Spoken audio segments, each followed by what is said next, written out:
Hi everyone, welcome to Work It Daily's YouTube channel. My name is Ariella Coombs and I'm one of the career support specialists here at Work It Daily. So I'm constantly inside our program working with our clients and our members, and it's really a great time, and we have some amazing members, which is incredible, and I love seeing them here on office hours in addition to those who haven't joined us yet. I do have some exciting news to share with all of you. So this week we officially launched our free trial here at Work It Daily. So it's a 7-day free trial. So if you've always wanted to try Work It Daily, but you haven't, you've kind of been hesitant, this is really the time to do it. So we're trying this out to see, how it goes. And I definitely would encourage you to test it out. 7 days inside Work It Daily, get all the great coaching, resources, courses, and it's really great value for what you're getting. So I definitely encourage you to check that out if you haven't already tried Work It Daily. So in terms of office hours, welcome. If you haven't been here before, we typically do 30-minute sessions, and we just answer your questions about job search, career development, anything like that. And I typically kick off office hours with a topic to get things started. Today, I kind of wanted to go over some issues that you might be experiencing in the interview phase of the hiring process. We have a lot of members coming to us, especially recently, who are feeling really stuck in the interview part of the hiring process. So they can get past that resume phase, they can get the interview, but once it comes down to the first interview, the phone interview, the second interview, or the final interview, they're just not moving forward. They're not getting the job offer. So if you are one of those people who are getting interviews, but you're not getting offers, there's probably something that's going on in the interview stage that's holding you back. And so today I just want to kind of address some of those things and share some information that you might be missing at this point in the process so you can start moving forward and getting those offers, okay? So, all right, so I will jump right in. And so if you're really stuck in this phase, if you're stuck in, I can't get past that phone interview, I can't get past that first or second interview, or I'm always in the running for the position and I'm one of two candidates, but I can't move past it. Something is happening at this point in the process that is truly holding you back from really getting the offer. Before I jump into the reasons of why you might not be moving forward, I just kind of wanted to go over why we have interviews in the first place. So the reason that employers do interviews as opposed to just looking at resumes and then hiring people that way is because they really want to evaluate your fit overall. Okay, so they want to know that you're going to be a good addition to the team. Obviously, you're going to have the experience and you're going to have the ability to do the job well. Okay, so you can't really tell that on a piece of paper. You have to kind of meet the person, ask good questions, figure out how they approach situations, and just kind of get to know them. So it's really important piece of the process. Okay, so and it's challenging, it's nerve-wracking, but if you can prepare effectively and if you can be more comfortable, you're going to be more confident.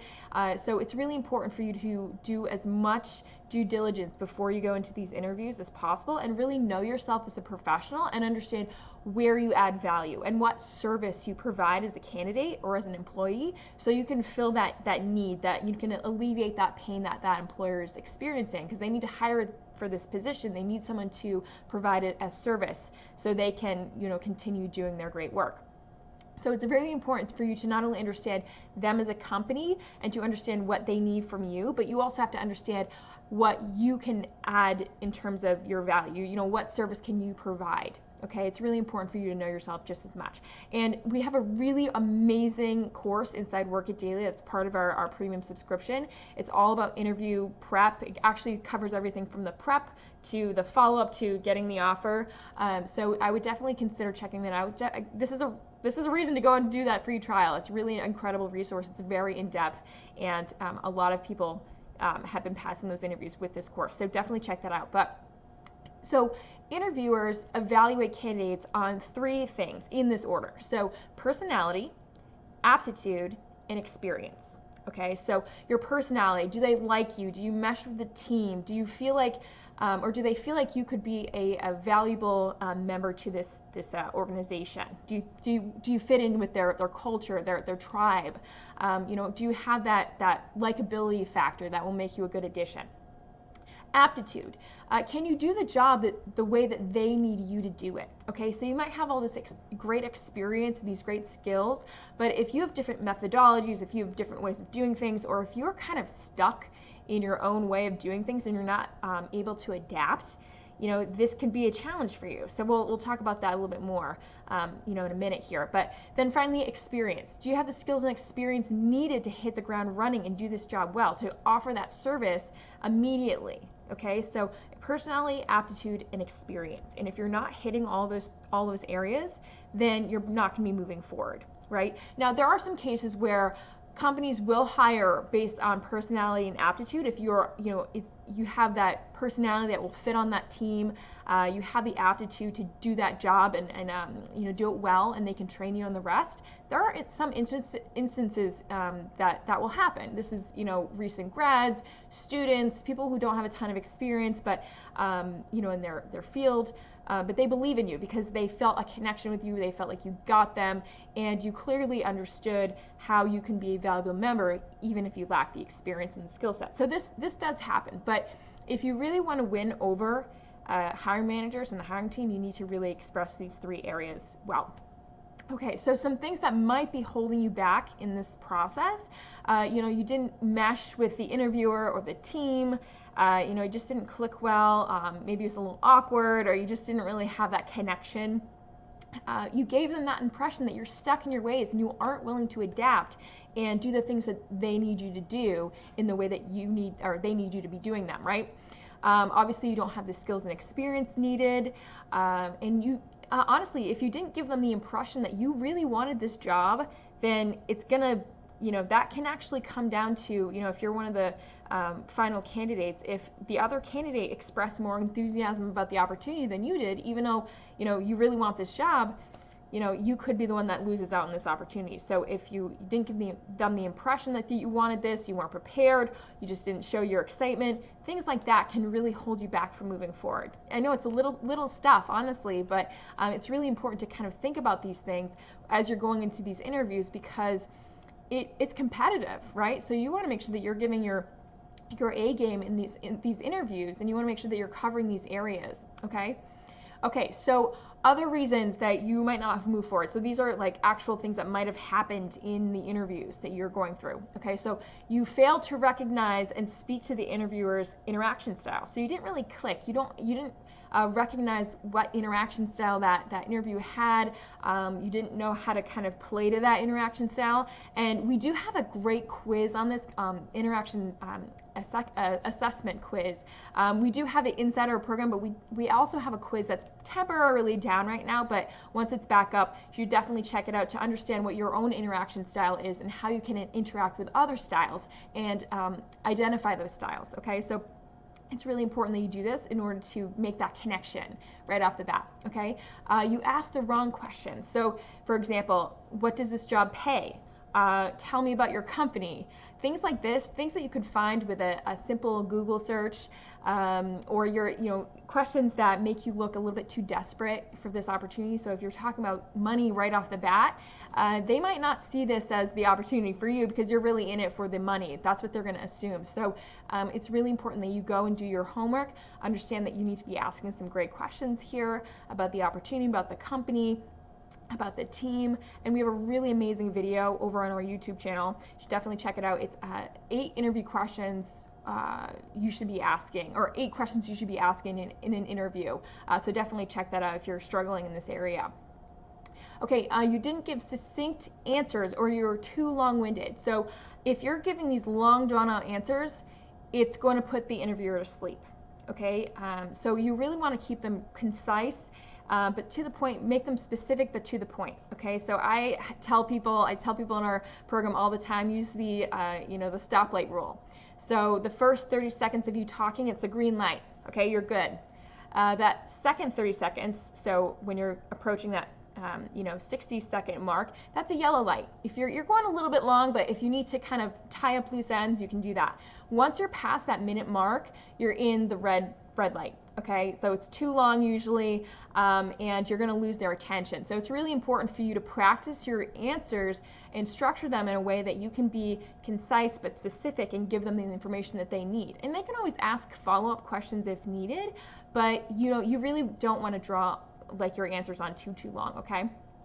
Okay, you don't master basic social cues. Like if you're not keeping eye contact, if you have a weird handshake because you're uncomfortable, things like that can give them a strange first impression, right? And so when you're trying to be likable, you're trying to connect with them, you're trying to make a great impression, it's really important for you to focus on these things and make sure that you're doing them well. So if you're looking down, if you're swiveling in your chair, or if you're not really giving them the impression that you want to be there, or you're super nervous for some reason, that can really affect your performance and it can affect their impression of you. Okay, so that's something to consider. Okay, you didn't sell your value or share a clear message about that service that you provide. So this kind of goes along with the other one. So you want to make sure that you understand that what service you provide, and make sure it's concise and specific. Okay, so go in there with a personal branding statement and tell them, this is what I do, this is how I do it, and this is what I'd like to do with your company. This is what I'd like to do moving forward. So that way they understand, it's very clear that you understand your value, how you're going to help them, and what your next move is. So that is going to be very important in terms of your interview. Your interviews moving forward. Okay, so make sure that you share that clear message and sell your value, sell that service that you provide as a business of one. Okay, obviously this is a pretty obvious one. This is a pretty obvious one. If you lied to the interviewer, then and they found out about it, they're not going to trust you. It's going to be very hard for them to regain that trust if they can at all. So don't exaggerate on your resume. Don't go on these long-winded stories that don't really they're not true. So don't try to lie in the interview just to kind of make yourself more valuable, because in the end it's going to come back and bite you. You didn't ask to move forward. This is key. If you're in an interview, at the end of that interview, you want to make sure that you're asking to move forward, because if you don't get those next steps, those clear next steps, then you're kind of going to be in limbo. You're not going to know what to do. They're not going to know that you're excited for this opportunity. You want to progress in this hiring process, and that you want this opportunity. So make sure that you always ask how to move forward. What's the next step? Okay. Okay, you're acting overbearing, you're like a know-it-all. Obviously, this is not going to help in terms of the personality factor. If you're trying to act like you know everything, and that this job is going to be so easy because of all of your skills and certifications and education and everything like that, that's not going to help market your ability. It's actually just going to make you look kind of pompous, honestly. So you want to tone that back. Even if you're really proud of the accomplishments you've had and the skills that you've gained and the education that you've had, you want to kind of tone it down so you don't sound like a know-it-all. Okay, this one is, I'm seeing so much, honestly, in our program. When people first come in, they're applying to jobs that aren't really a fit for their skills and expertise. Okay, so if you're applying for jobs and it's something that you want, but you need to have a few steps in between to get to that job, whether it's like level-wise or field-wise or whatever.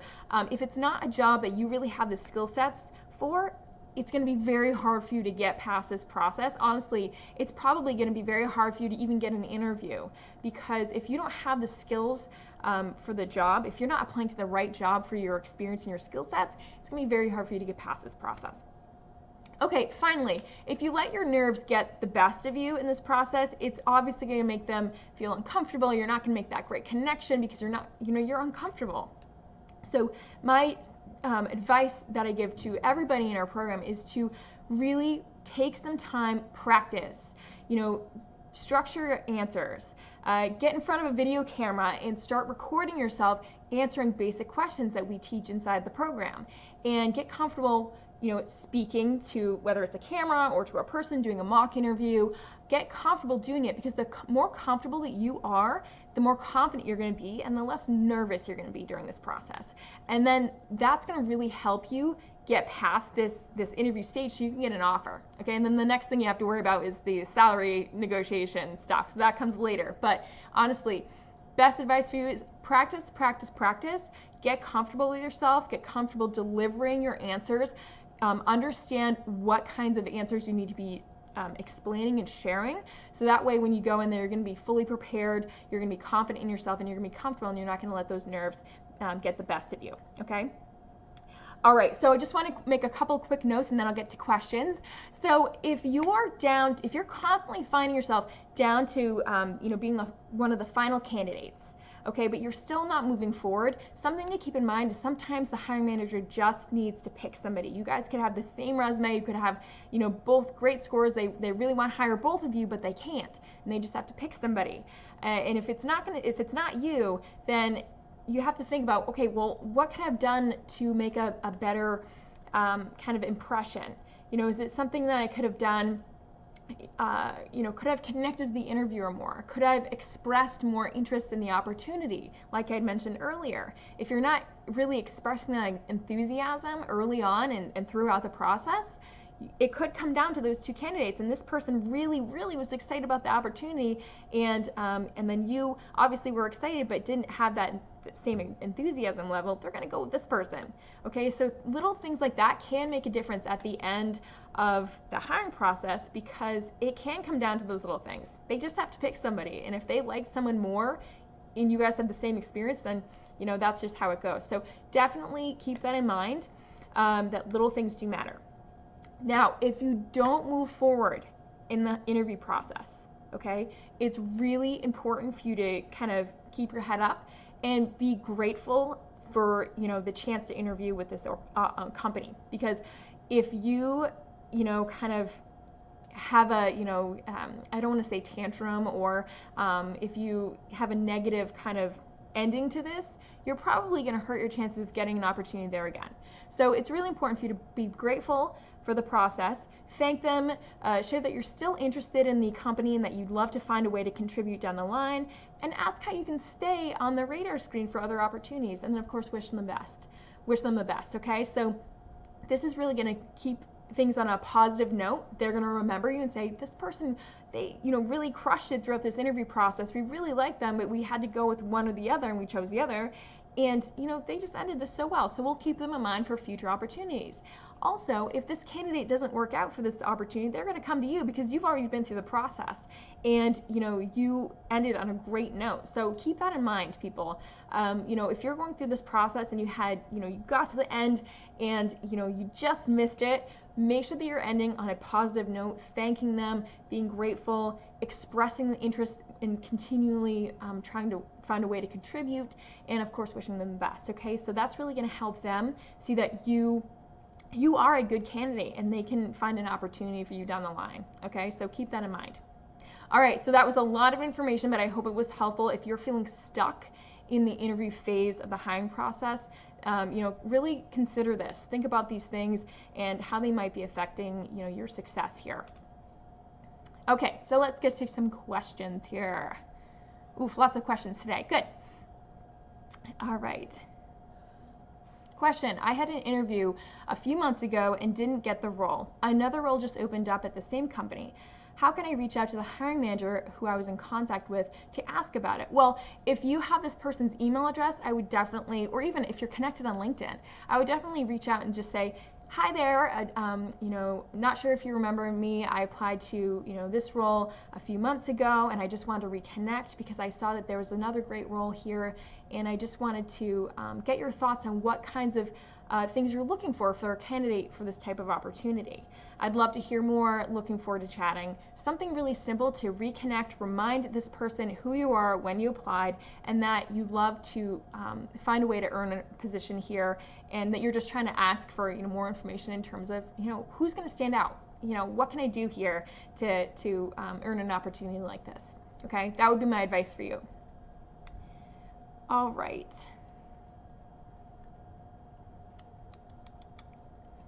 Okay, question. I applied for a skilled job in administrative, but received an received an email asking me to take an online aptitude test for a non-skilled factory position. What should I do if I receive an interview? So, I would email your contact and just clarify that you're kind of going for this position.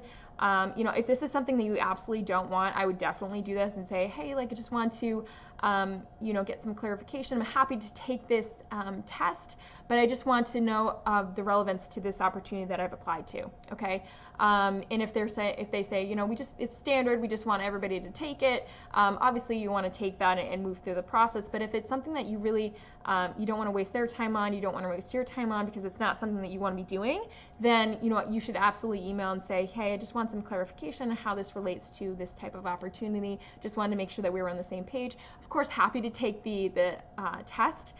Just wanted to get some clarification on that. Okay. Question, what's the best way to find out what job openings are available in any given area?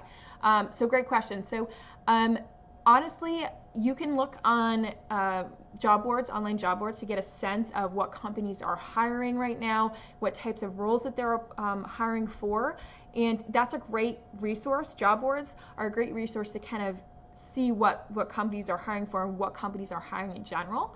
And then from there, what you would do is you would go to the website, you get in contact with, the hiring team and just, kind of get in touch with them that way and kind of start networking your way in, as opposed to just applying online, because applying online it's super competitive, it's very flawed, and only about 3% of applicants actually get a job from that process. So it's important for you to kind of try and circumvent that process if possible, and go around and really connect with the organizations that resonate with you and that you want to find opportunities in. So that if you're looking for opportunities now, like what's out there right now, you can do that. What we teach people inside Work It Daily is that you should be very proactive and intentional with your search. Figure out what your top 10, 20 companies in your area, what companies are interesting to you, what companies you respect, appreciate, or admire, and really reach out to them and start learning about them, networking your way in via LinkedIn, connect with some employees, figure out why they like working there,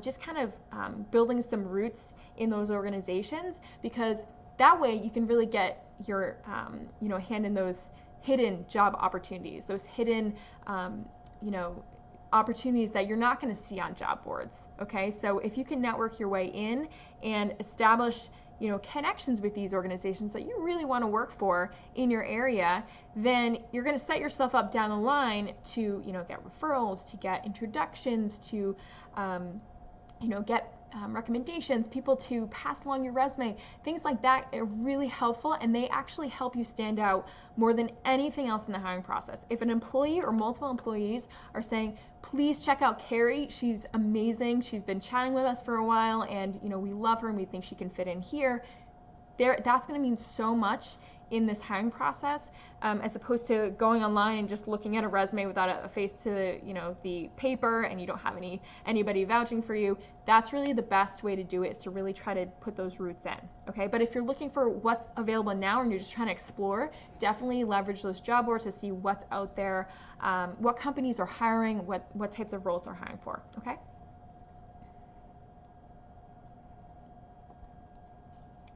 Okay. Question, is it okay to, if I ask a recruiter for the hiring team's email to apply for a job instead of applying through the ATS system where the job is posted? Yes, so if you have an email address of somebody on the hiring team, I would just reach out and say, hi there, I just wanted to reach out and let you know that I'm a huge fan of your organization and I'd love to find a way to contribute. I noticed there was an opening for the X, Y, and Z role, and I feel like my skills and expertise would play would help in this area, and I'd love to learn more about the opportunity as well as the company.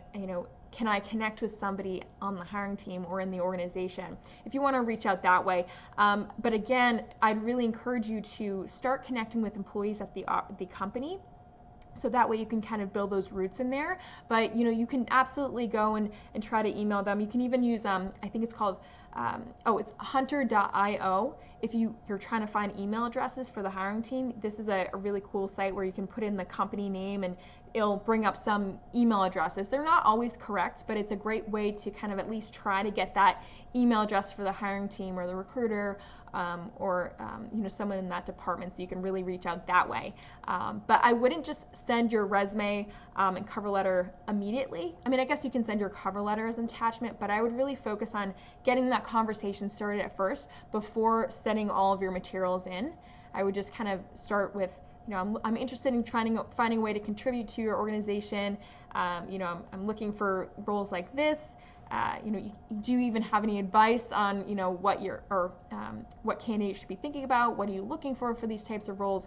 And really starting out that way as opposed to just sending them all of your materials. So that way it's going to help you kind of stand out and build a conversation first. Okay.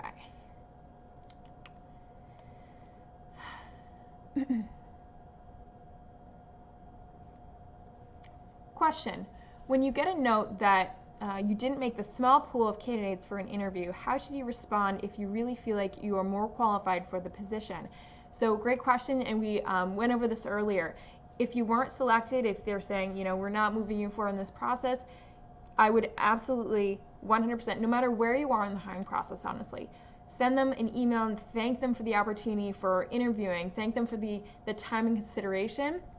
Express that you're still interested in finding a way to contribute to the company because you're a big fan of what they're doing, and ask for ways to stay on the radar screen, so that way you can kind of keep in touch in the event that there are other opportunities that they feel are better suited for you. You might feel like you're the best person for this job, but in their eyes maybe they found somebody with unique experience that they wanted or something else, but you want to make sure that you're ending that on a good note and just saying, thank you, I appreciate it, I'm still interested, how can I stay on your radar screen, best wishes, I'd love to stay in touch. Something like that, very simple, but it shows them that you're still looking to earn a role here, you still want to be here, and that you're grateful for the opportunity that you had to go through this process. Really, really important, because it can make a big difference down the line in terms of getting an opportunity there and not. Okay? Great question.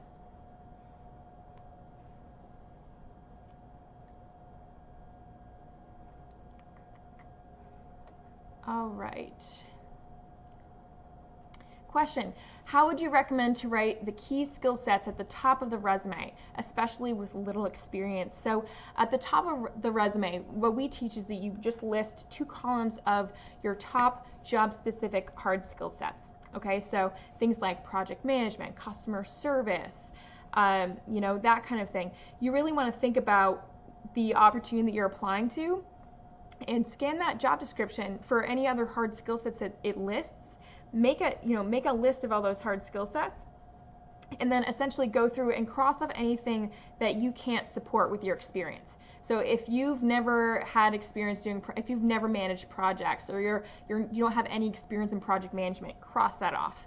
Okay, but if you're really great with customer service, you've worked in retail, you've done customer service roles, absolutely list that. Go through and just work through that job description, figure out what they're looking for in terms of skill sets, make a list, and then kind of go through and say, I have this, I don't have this, I have this, I don't have this. Maybe I should be emphasizing this skill set more. I completely forgot to list this one. So that's a really good way to get started with listing out those skill sets. But then what you should do on your own is go through your resume, look at your career history, and look at those bullet points and say, okay, what skill sets did I need to do this type of job? What skill did I need to do to have in order to complete this project and get these kinds of results? Make your own list of skill sets, so that way you have them, and you'll have transferable skill sets, you'll have industry-specific skill sets, job-specific skill sets, and we have a really amazing table inside one of our courses, the Job Search Plan, that helps you kind of inventory these skills, so that way which ones are transferable, which ones are hard job-specific skill sets, which ones are just keywords that you should probably throw in throughout the resume, and it'll help you get organized. But the best thing for you to do when you're trying to figure out what skills to include is to look at that job description. So you're really getting that customized approach, and you're speaking directly to that opportunity. Okay.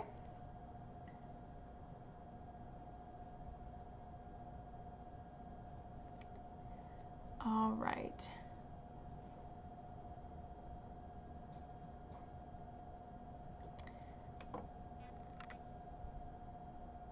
All right, question. In one of the videos, you calculated that there's a 3% chance that you will be selected for the interview if you apply online, yet you keep advising email and such. Is there a disconnect here? Yes, so when I say applying online, I mean applying through online job boards.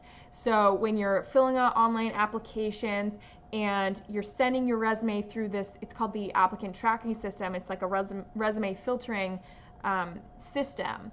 And not only is it very flawed, but if you didn't fill out the application correctly, if you missed a field, if you left it empty, if the formatting got scrambled, it can really change how that system is interpreting your skills and experience, and it can totally toss you out.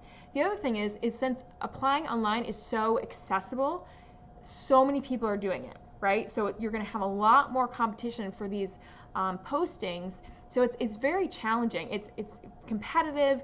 It's a flawed system. So it's much better to try to get a connection with a human as opposed to a computer, right? So obviously these systems, there are companies out there that will make you go through these. But if you have people within that organization who are saying, hey, did you check out this person's resume? Or hey, has this person applied yet? Or they want to pass you through, you're going to have kind of a flag on your name, and so they're going to be looking for you. And if you don't go through that, you can follow up with your contact and say, hey, I just want to make sure that my resume was received, and I want to connect with somebody about that. So if your resume doesn't get past that, you at least have someone to fall back on. So emailing somebody, connecting with them on LinkedIn, grabbing coffee with them, just having these human relationships that they can help you move forward, as opposed to a computer that literally just scans your application and your materials. And if there's something wrong, if you're not an exact fit, or if you're not meeting the right percentages, you're not moving forward. And that's very frustrating. So, and it's not a great use of your time. So we really encourage you to do that networking to circumvent that whenever possible. Okay? Great question. All right, oh my gosh, I can't believe it's already 1:30. So I'm gonna have to cut it off here, everybody, but thank you so much for your questions. If you didn't get your question answered, please definitely check out that free trial, because we try to answer all questions as soon as possible inside the program, inside of our Slack workspace. It's a 2 business day turnaround, but we'll always answer your questions. Okay, so if you didn't get it answered here today, definitely check out that free trial. Get in there, see what Work It Daily is all about. It's really cool, and I definitely encourage you to do it. So thank you so much. I hope today's session was helpful, and we'll see you next time. All right, bye-bye.